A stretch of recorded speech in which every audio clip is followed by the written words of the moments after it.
Ternyata rencana keselamatan melalui percaya dan menerima pengorbanan Yesus itu sudah ada sejak sebelum dunia dijadikan.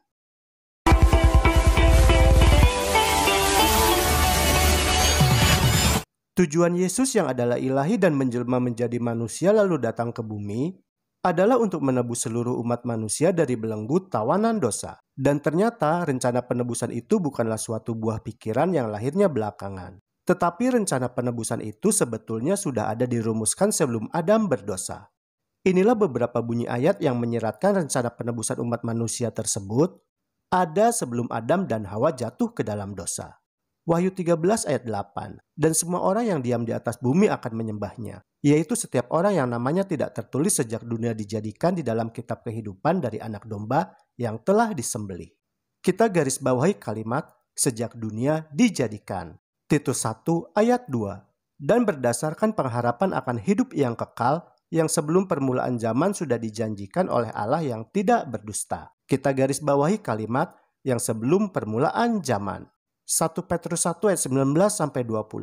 Melainkan dengan darah yang mahal, yaitu darah Kristus yang sama seperti darah anak domba yang tak bernoda dan tak bercacat.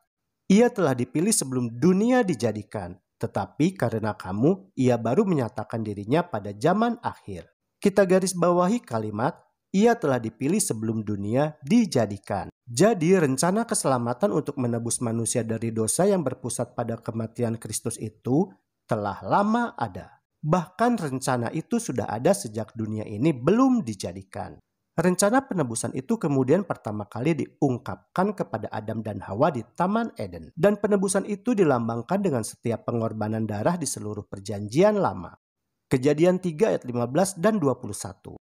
Aku akan mengadakan permusuhan antara engkau dan perempuan ini, antara keturunanmu dan keturunannya. Keturunannya akan meremukkan kepalamu dan engkau akan meremukkan tumitnya.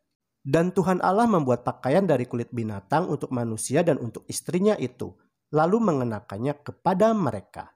Bunyi ayat tersebut dengan jelas menyeratkan bahwa yang pertama kali melakukan korban darah hewan adalah Elohim sendiri.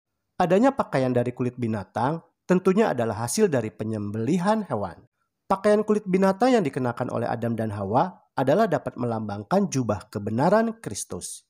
Pengorbanan darah hewan juga dicontohkan saat menguji iman Abraham, di mana dalam peristiwa tersebut Tuhan menyediakan seekor domba jantan untuk dikorbankan sebagai ganti Ishak. Diceritakan dalam kitab Kejadian 22 ayat 11-13. Penggantian ini bahkan lebih jelas menggambarkan sifat pengganti dari korban penebusan Kristus di kayu salib. Inti dari seluruh rencana keselamatan adalah kematian Yesus sebagai pengganti hewan korban. Dan cara untuk menerima keselamatan dengan melakukan beberapa macam persembahan korban darah hewan tersebut telah dilambangkan selama berabad-abad pada masa perjanjian lama. Dan masing-masing upacara korban itu adalah merupakan simbol kematian Yesus di kayu salib sebagai Anak domba Allah yang menghapus dosa dunia, tertulis dalam kitab Yohanes 1 ayat 29.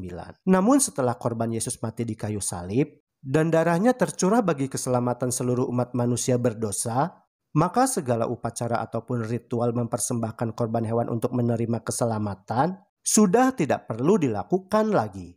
Karena semua upacara persembahan korban hewan itu adalah bayangan dari pengorbanan Yesus, dan itu sudah digenapi oleh Yesus Kristus. Sekarang kita hanya dengan percaya dan menerima Yesus Kristus saja untuk menerima keselamatan yang telah direncanakan sejak sebelum dunia dijadikan.